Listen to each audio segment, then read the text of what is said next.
Hey guys, welcome back to the WODdoc Project365, episode 92. Came out here to, first of all, you'll notice that I'm wearing a pink shirt, right? I'm wearing these pink shirts all throughout the course of, what is it? When are we in? October. All throughout the course of October. It's breast cancer awareness. You'll see me wearing it. This is your reminder to go out, buy one, get this, and show your support. Show your support against the cause. There's details on my website. But anyway, moving onwards.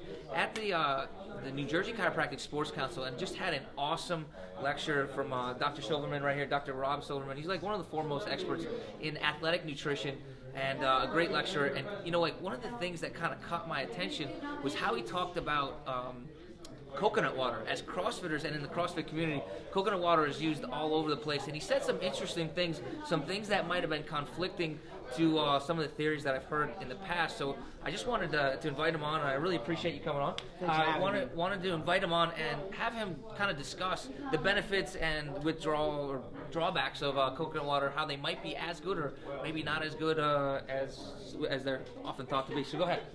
Well, great. Thanks for having me on. I'm going to be watching the WODdoc.com all the time. I try and CrossFit myself. I believe they should have a certain segment just for me. Like I have a better Fran time. I have a better Fran time. He has a much better Fran time. I got 4 thrusters done in that 238. 238. Terrific. Yeah, I mean, I know the CrossFitters use coconut water, and it has some positives. The interesting thing is I don't know that it is the most complete sports drink on the market. It does taste good. Unfortunately, it doesn't have all the vitamins and minerals that we really need for recovery. You're looking at specifics, magnesiums. You're looking at some others in the light of more sodium and potassium. It only has potassium and has no sodium. In the magnesium, it only has a trace magnesium. Any sports drink you're looking at, you want a magnesium bisglycinate. What's most interesting... Magnesium bisglycinate, what does that mean? Break that down like real quick, because okay. You lost me a little bit there, and I think that... I'm sorry about that. Yeah, no, you're fine. Okay, magnesium. Typically, we give magnesium if someone's constipated, and it enables them to poop like Secretariat. However, like that. Magnesium, you need because it helps with 300 out of 2,000 enzymatic reactions. So you want to be able to have the magnesium throughout the exercise. If you take it in a form called magnesium bisglycinate, it means it's glycated on an amino acid. It goes through the stomach and it doesn't cause gastrointestinal better digested. Better digestion to get all the enzymatic reactions. Unfortunately, coconut water doesn't have that. There's some other sports drinks that do.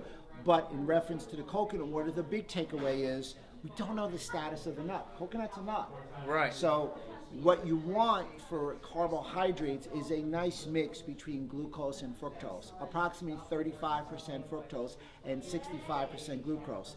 The literature data has indicated that you'll get more power and you have more endurance and VO2 capacity if you have the mix of the 2 carbohydrates. Gotcha. So the status of the nut that was used to make the coconut water is the key ingredient. They've only done one study, and it's up there, and they found out that fructose in the one study was only 50% glucose. So you much prefer a more tender, early coconut versus a fully matured nut. That'll give you the right ratio. Until they're able to indicate that, coconut water tastes well, but the literature shows that it doesn't actually rehydrate any better than water. Right. So basically, the end results or the take-home points that I got is we want to care about the status of the nut. We want I guess an early nut, right? I don't know how you find those things. Kind of figuring out that myself. I'll have more stuff on that in the future. And that we know that it doesn't dehydrate us, but it probably doesn't hydrate us any better than water would. That we want a combination of glucose and fructose. Which one's 35%? Which one's... Fructose is about 35, glucose is 65, because you get 2 pathways, so you're able to go through your CrossFit WOD at a more stable and not bonking out with any loss of energy. Right, so that, what he just said, a mixture of both fructose and glucose, I'll put those up on the site so you guys can have that. That's the best way that we can try to hydrate. We're not saying that, maybe there's an additive that we can add to coconut water. Some people do that, some people, they add, you know, a carbohydrate supplement to coconut water. What do you think about that? I think that's not a bad idea. They also add a little protein or a branched chain amino acid. Love those. Oh, branched chain amino acids. We're going to hit those back up on our next nutritional supplement. Until then, guys, we are optimizing function to optimize performance. Thank you one more time. Really appreciate it. Awesome time. See you guys.